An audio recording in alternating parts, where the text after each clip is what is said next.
KrishnaDeva Raya. Vijayanagara, founded in 1336, rose to the zenith of its prosperity in the early 16th century. In 1509, Veera Narasimha, king of Vijayanagara, fell seriously ill. In the capital, people wondered who would succeed him. The king may nominate his little son. Never, not when his brother, the able Krishnadeva, is alive. Our king knows what is best for the country. But at that moment, the king was more concerned about what was best for his son. Will you fulfill my last wish, Appaji?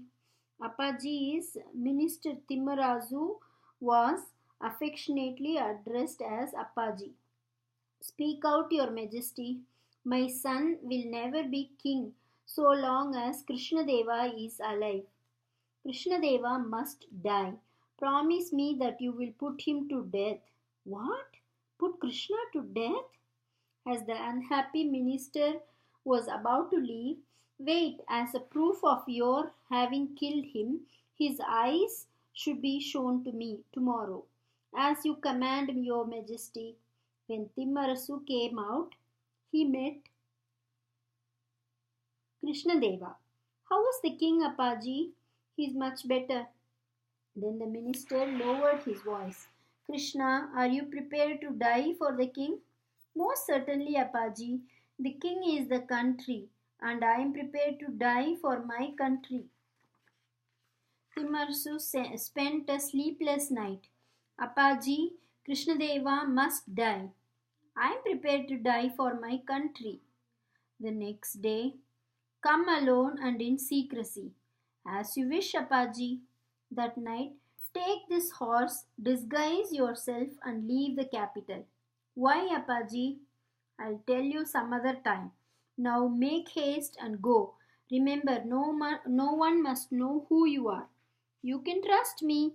And Krishnadeva left. Timmarasu then had a goat killed and brought its eyes to the king. Krishna is no more. Your majesty, here are his eyes.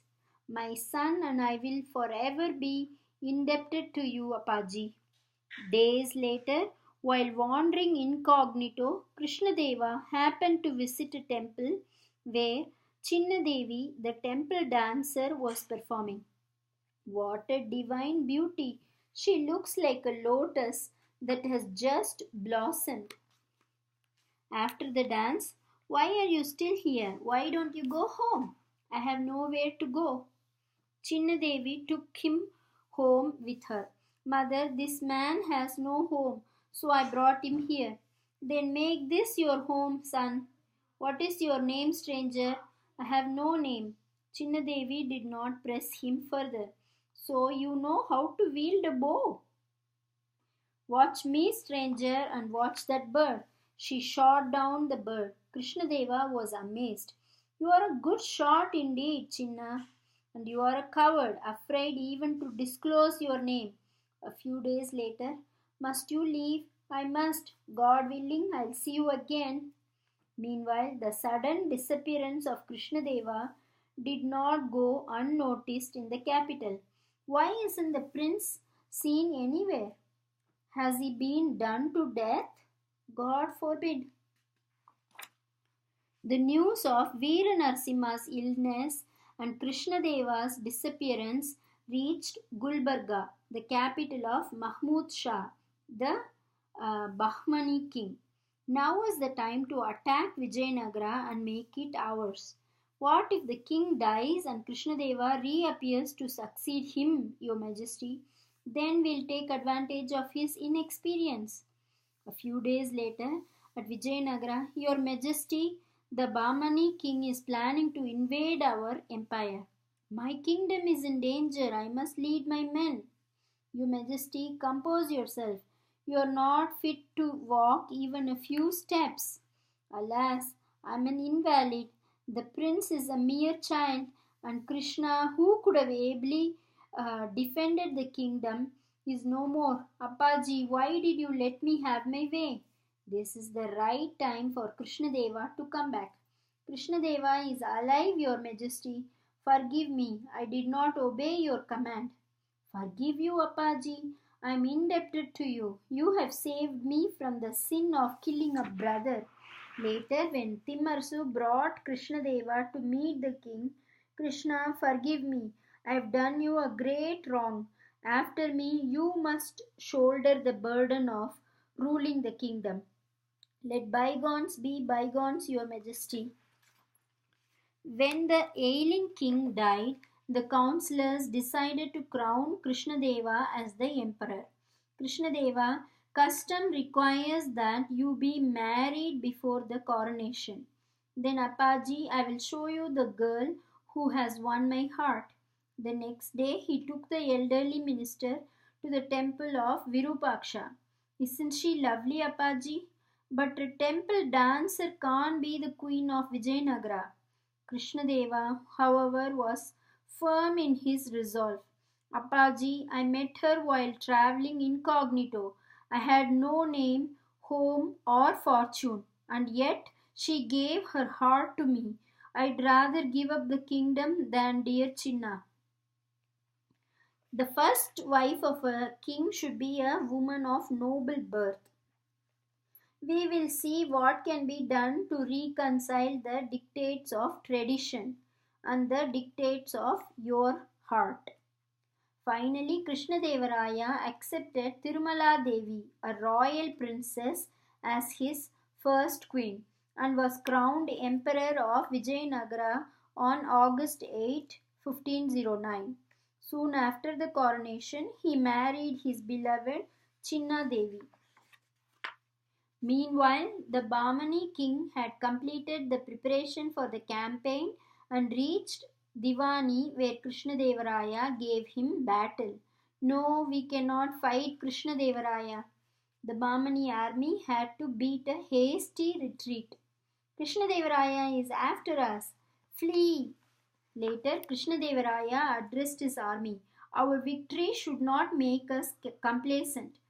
Prataparudra of Kalinga and Adil Khan of Bijapur are our sworn enemies. Only when they are defeated will our kingdom know peace. So, for the sake of peace, we must subdue them. At Udaygiri, his inaccessible fort, Prataparudra, king of Kalinga, was amused to hear about Krishnadeva Raya's plans to attack him. Krishnadeva Raya to attack me and take my forts? Aha! Let him first find his way here. Tirumala route. You will take charge of Fort Udaygiri. Prince Veerabhadra will take care of Fort Kondaveedu. I will direct the operations from Fort Pottanur.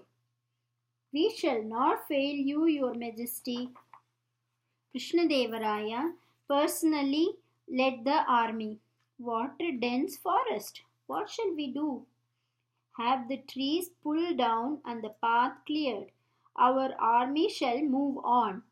A mere forest was not going to prevent Krishnadeva Raya from achieving his aim. Then Vijayanagara army set to work with its elephants, cleared the path. Reached Udaygiri, scaled the fort and attacked. Tirumala Raut could not hold out for long. Your Majesty, Tirumala Raut, our chief, has sent his turban as a token of surrender. Then on we go to Fort Kondaveedu. But the Vijayanagara army, on reaching Kondaveedu, found it hard to scale the strong fort. The wall is steep and our arrows don't reach far enough to kill our enemies. Have bamboo scaffolds erected around the fort. The Vijayanagara soldiers got down to work. As soon as the scaffolds rose as high as the fort, watch, Appaji, watch this blazing arrow pierce the very heart of Kondaveedu. The arrow found its mark. Heaps of grain deep within the fort caught fire. Forget the grain, they have almost entered the fort. Let's fight them off. Look, they've set fire to the grain. Forget the grain. They have almost entered the fort. Let's fight them off. In the confusion that followed, Krishnadeva and his army entered the fort and effortlessly took it. At Pottanur, Prataparudra was worried. Krishnadeva is like a tiger that has tasted human blood. We need not worry. The 16 loyal chieftains have promised their support, my lord. The 16 chieftains soon arrived at Pottanur. Leave alone Krishnadeva. Not even an earthquake will shake us from the fort. We appreciate your courage and we treasure your loyalty to the throne. Prataparudra went round the fort on an inspection tour. Reinforce this section. It doesn't look sound. Yes, Your Majesty. We have enough stock to last a year, Your Majesty. See that there is proper distribution and no wastage. Thus, Prataparudra was fully prepared when KrishnaDeva Raya laid siege to Pottanur. The battle continued for months. KrishnaDeva Raya was worried. 100 days we have fought, but the fort is not yet ours, Appaji. We should resort to stratagem, Your Majesty. Timmarasu wrote a letter to his secret agent inside the fort. He then tied the letter to the foot of a homing pigeon and set it free. The bird flew straight to the agent. Welcome home, and what have you here? The secret agent had a meeting with his associates. We will carry out the orders tomorrow night. It should be well timed when Prataparudra makes his rounds. At midnight the next day, stop! What are you carrying? Open the boxes.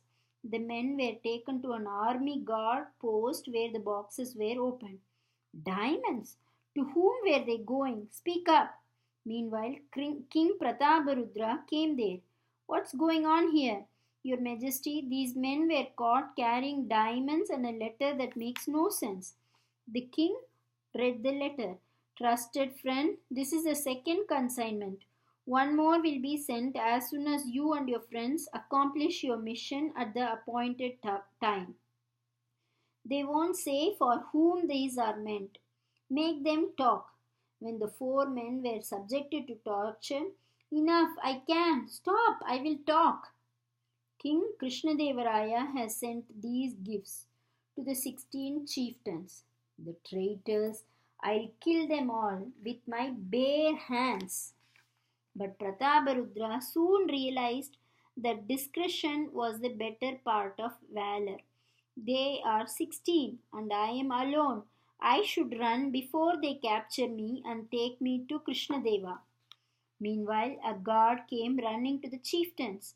The king is furious. He caught the men who were carrying a gift of diamonds for you from Krishnadeva Raya. Nonsense. From Krishnadeva Raya? For me? Sheer nonsense. Let us go to our king and explain. What if he refuses to believe us? Supposing he throws us into prison? This is his territory. It would be prudent to escape from here while we can. The 16 chieftains quietly slipped away from the fort with their men, and KrishnaDeva Raya marched triumphantly into Pottanur. Timmarasu's ruse had paid off. Victory to KrishnaDeva Raya! Later, peace was declared between Vijayanagara and Kalinga. KrishnaDeva Raya married Jaganmogini, the Kalinga princess.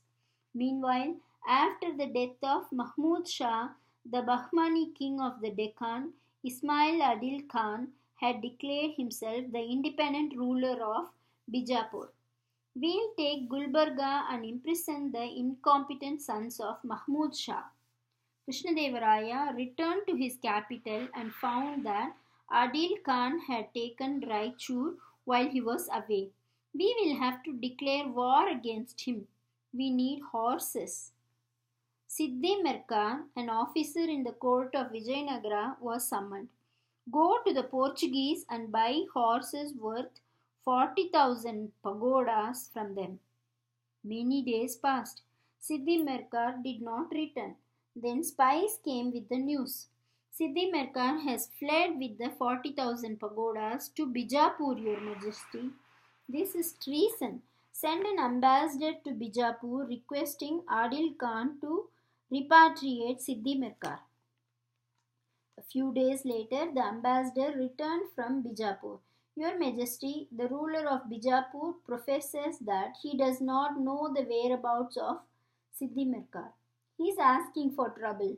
We'll march against him after we take Raichur, which rightfully belongs to us. KrishnaDeva Raya and his army soon marched out of Vijayanagara and laid siege to Raichur. As soon as he learnt of this, Adil Khan rushed to the defense of Raichur. He camped on the bank of the river Krishna. The news soon reached KrishnaDeva Raya. Your Majesty, Adil Khan has crossed the Krishna river and will be attacking us from the rear. Appaji, send part of our forces to stop Adil Khan. Let the rest continue with the siege. But the forces sent to check the advance of the Bijapur army were beaten back. What? Our men retreating? What if our enemies inside the fort decide to come out and fight? Your Majesty, we will be caught between the two armies. Appaji, you stay here and continue with the siege. I will take on Adil Khan. KrishnaDeva Raya called out to his retreating men. Don't fall back. Fight on. We'll finish them. We've done it before and we'll do it again. Inspired by his words, the soldiers fought with fresh confidence. Now the Bijapur army was on the run with the soldiers of Vijayanagara in hot pursuit, while thousands of his soldiers and horses fell into the river, which was now in spate, and perished. Adil Khan himself got away on an elephant. God, let me escape with my life. The enemy has left behind 40,000 horses, 1,000 elephants, 400 cannons, and 900 gun carriages. Good. Now on to Raichur. KrishnaDeva Raya returned to the siege of Raichur. As luck would have it, a Portuguese friend of his happened to pass by. Christopher, do you see how strong that fort is? It's withstanding our mounting pressure. I'll help you take it with my musket, Your Majesty. Christopher and his musketeers gunned down the guards and the chief of the fort, and KrishnaDeva Raya and his army entered Raichur. Adil Khan sent an ambassador to KrishnaDeva Raya. Our king requests you to give back his territories. That I will, when Adil Khan comes to me and falls at my feet. Adil Khan naturally didn't turn up. KrishnaDeva Raya's army marched towards Gulbarga. Gulbarga soon fell. KrishnaDeva Raya gave assurances to the citizens. Your lives and property will come to no harm. May God bless you, Your Majesty. The first thing KrishnaDeva Raya did at Gulbarga was to set free the three sons of Mahmud Shah, the Bahmani king. Adil Khan, our own governor at Bijapur, kept us captive after the death of our father, and you, our sworn enemy, have freed us. Prince, Vijayanagara and the Bahmani kingdom are neighbors. We should live in peace and friendship. KrishnaDeva Raya made the first son of Mahmud Shah the Bahmani king of the Deccan. We are grateful to the emperor of Vijayanagara for his kindness. On his return to Vijayanagara, KrishnaDeva Raya visited the temple of Virupaksha. Lord, by your grace, I could realize my father's dream of taking Udaygiri and Raichur. Lord, continue to be kind and to your humble servant. In a short span of 20 years, KrishnaDeva Raya made Vijayanagara strong and prosperous.